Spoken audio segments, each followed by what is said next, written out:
In the middle of the 18th century, a group of England's wealthiest and most powerful men in the British government formed a secret society. They met in a ruined abbey, dressed as monks, and spent their nights drinking and mocking religion. It was a private joke for the rich and bored. And out of this club of aristocrats playing dress-up came one of the foundations of modern free speech, and a principle that would later help shape the American Constitution. None of them intended that. In fact, most of them would have been horrified by it, because the man who made it happen was the one member the rest of them turned on.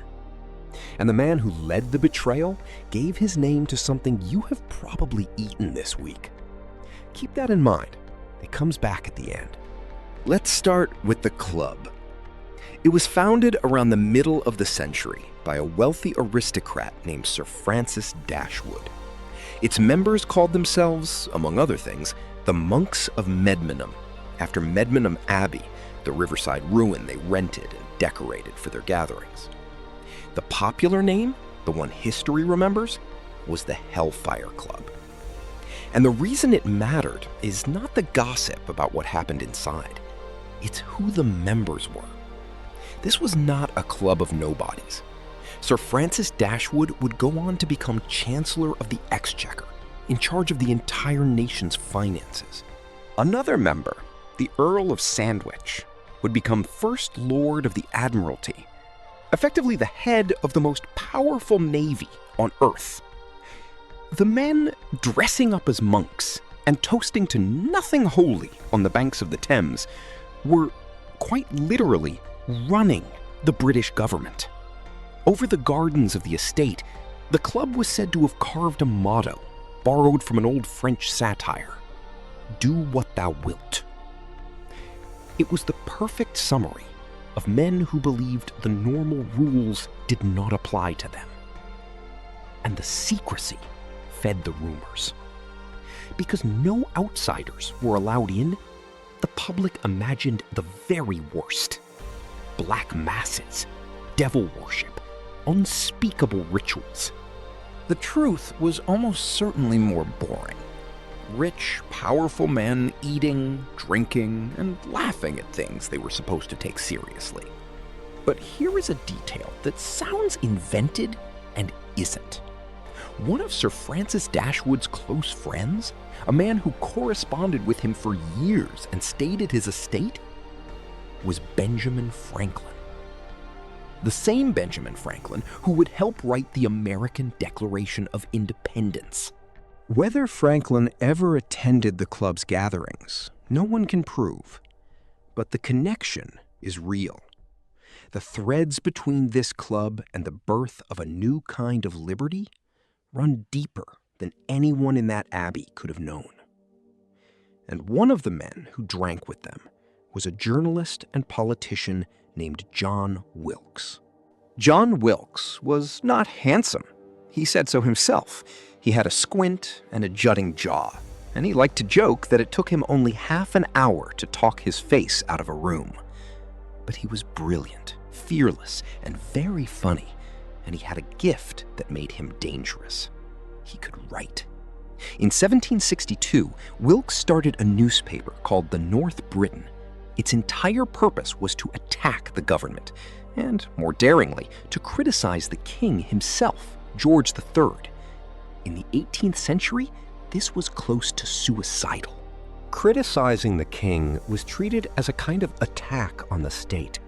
And in the spring of 1763, Wilkes went further than anyone had dared. In the 45th issue of the North Briton, an issue history simply calls Number 45, he accused the king's government of lying to Parliament and to the public. He didn't sign it, but everyone knew who wrote it, and the king's ministers decided to destroy him. Here is where the story turns from a political squabble into something that actually changed the world. The government issued what was called a general warrant. A general warrant did not name a specific person. It simply authorized officials to arrest anyone they suspected of being connected to the publication. Think about what that means. A piece of paper that lets the state arrest whoever it wants, search whatever it wants, without naming a single name or proving a single thing. Under that warrant, the king's men arrested 49 people. And eventually, they arrested John Wilkes, and they searched his home, and they seized his private papers. But Wilkes was a member of Parliament, and he did something his enemies did not expect. He fought back in court, and he argued that the general warrant was illegal. Wilkes argued that as a member of Parliament, he was protected from arrest in cases like this. And he argued something bigger, that a warrant which named no one and accused no one specifically was an abuse of power that no free country could allow. And the court agreed. Wilkes was released. The judge ruled that his parliamentary privilege had been violated. And in the cases that followed, the courts went further. They ruled that general warrants themselves were illegal. One man, a member of a club that dressed up as monks for fun, had just forced the British legal system to declare that the government could not simply arrest and search whoever it pleased. If that idea sounds familiar to anyone who knows the American Constitution, it should. The principle that the state cannot search you without a specific, justified warrant is written into the Fourth Amendment. And the case of John Wilkes was one of the loudest, most public arguments for it in the entire English-speaking world. But the government was not finished with him. And this is where the betrayal comes in. Years earlier, Wilkes had been involved in printing a crude, obscene poem, a private piece of filth meant as a joke, never intended for the public. His enemies got hold of it. And to destroy his reputation, they needed someone to read it aloud, officially, in Parliament. The man who stood up to do it was the Earl of Sandwich. The same Earl of Sandwich who had sat with Wilkes in the Hellfire Club. A fellow member. A man who had done and said things just as scandalous, in private, as anything Wilkes had written. And he stood in the House of Lords and read out his old friend's obscene poem to ruin him. The hypocrisy was so blatant that, according to the story, even some of Sandwich's allies were disgusted. But it worked. Wilkes was expelled from Parliament. Facing charges, he fled to France, and he was declared an outlaw. For most men, that would have been the end. For John Wilkes, it was barely the middle. Because while the powerful had turned on him, the public had fallen in love with him. To ordinary Britons, Wilkes had become a symbol, a man the king and his ministers had tried to crush with secret warrants and dirty tricks, and who refused to stay down. His name became a slogan. Crowds chanted "Wilkes and liberty" in the streets. The number 45 from that newspaper issue became a symbol of defiance, chalked on doors and walls across the country. People wore it on badges. They toasted it 45 times. A single issue of a newspaper had become a flag. And this is the part that's easy to miss. What Wilkes was really fighting for was the right to print criticism of the powerful without being thrown in prison for it. In an age when the government could shut down a newspaper and arrest its writers on a whim, Wilkes turned the printing press into a weapon that the king could not break. Every time they tried to silence him, more people read him. The harder the government pushed, the larger the crowds grew, until silencing him became more dangerous to the government than letting him speak. In 1768, Wilkes returned to England and ran for Parliament again, and the people of Middlesex elected him. Parliament refused to let him take his seat, so they held the election again, and the people elected him again. Parliament refused again. They held it a third time. He won a third time. A fourth time, he won by a landslide. Each time, the government declared his victory invalid, and each time, the voters sent him right back. The sight of a parliament refusing to seat a man the people kept legally electing became one of the great scandals of the age. It forced a national argument about a simple question. Does the vote of the people actually mean anything or not?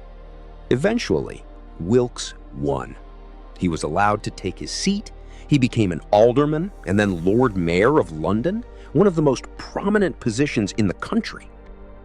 And the cause he had come to represent, freedom of the press, the right to publish criticism of the government, the illegality of general warrants, the principle that elections must be honored, became part of the foundation of modern political liberty.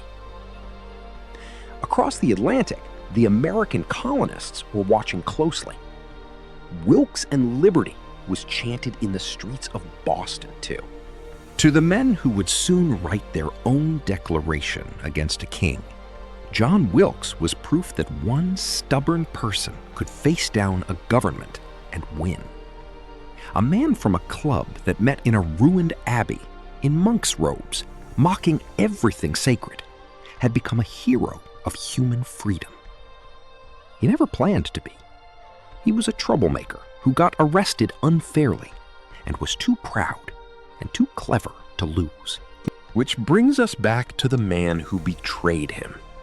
The Earl of Sandwich, John Montagu, spent his life as a powerful and rather unpopular government minister. But that is not what the world remembers him for. According to the popular story, Sandwich was such a dedicated gambler that he did not want to leave the card table even to eat. So he asked his servants to bring him salted meat tucked between two slices of bread so he could keep one hand free and never stop playing. His friends began asking for the same as Sandwich. And that is how the sandwich got its name. The man who stood up in Parliament to destroy John Wilkes with a dirty poem, the hypocrite from the Hellfire Club, is remembered today by almost everyone only as the reason we call it a sandwich. And the man he tried to destroy helped give the world a free press and the principle that the state cannot search you without cause. A secret club of bored aristocrats playing at being monks accidentally produced both. That's real. If this one surprised you, the like button genuinely helps the channel. And if you want more stories that should be fiction but aren't, we post every Monday, Wednesday, and Friday. Subscribe so you don't miss what's next.